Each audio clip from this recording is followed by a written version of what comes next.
had here was complete brain like this, right? Okay, so number one, cerebral hemispheres are going to be these two right here, collectively known as the cerebrum.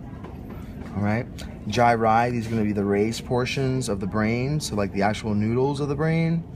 The sulcus, or the sulci, is going to be the ridges that are in between the gyri.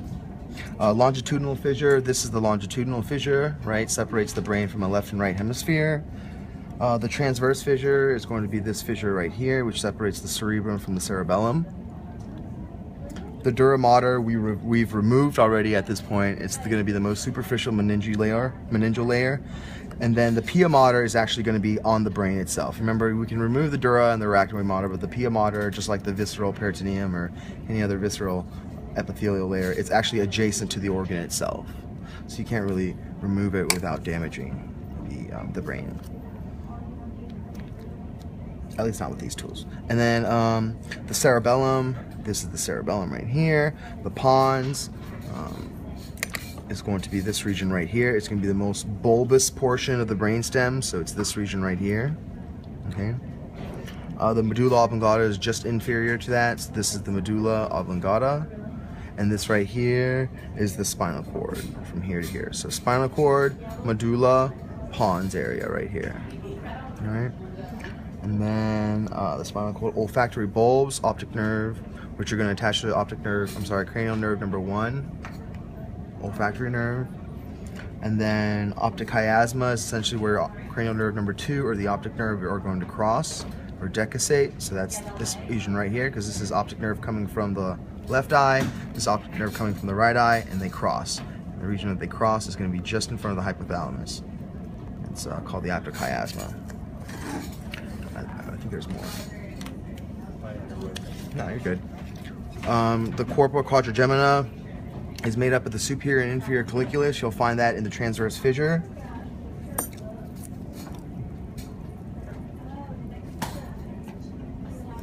So we do that like this.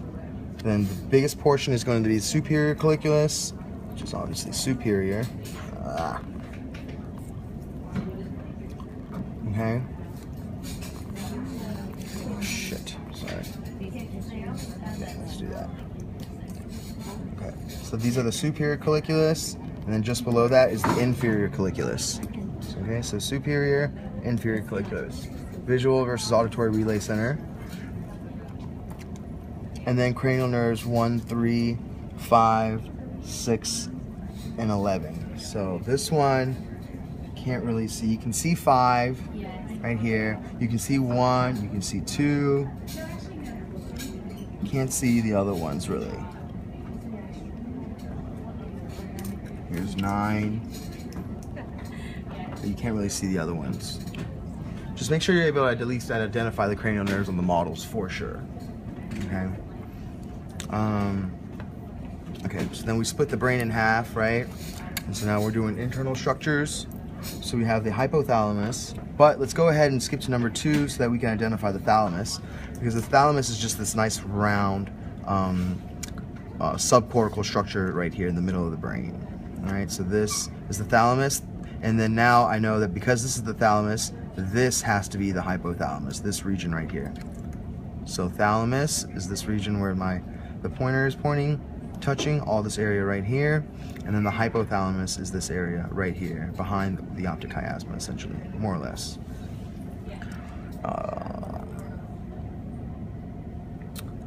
The pineal gland is going to be part of the epithalamus along with the posterior commissure. That's going to be located, this is the pineal gland right here. It's located just above the superior colliculus. You can see it even through the transverse fissure. So that's the pineal gland right here. What's this portion right here? Part of the epithalamus. Lateral ventricles 1 and 2 are going to be this area right here. Oh, this guy didn't cut it very well, but lateral ventricles 1 and 2 is going to be in this space right here, where my pointer is in. Same thing on this one too. We just can't. There it goes. So lateral ventricles. I just pierced through the septum pellucidum to get into the lateral ventricles. So the septum pellucidum essentially divides the lateral ventricles from each other. Okay, so I pierced through that, and then now I'm into lateral ventricles. So lateral ventricle. Cerebral aqueduct. So the cerebral aqueduct is going to be is the conduit that separates that allows cerebral spinal fluid to go from the third and the fourth ventricle.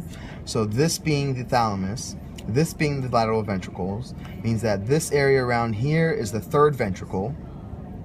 All right, and then that means that this right here is the cerebral aqueduct. And then this little intrusion here, that's going to be the fourth ventricle.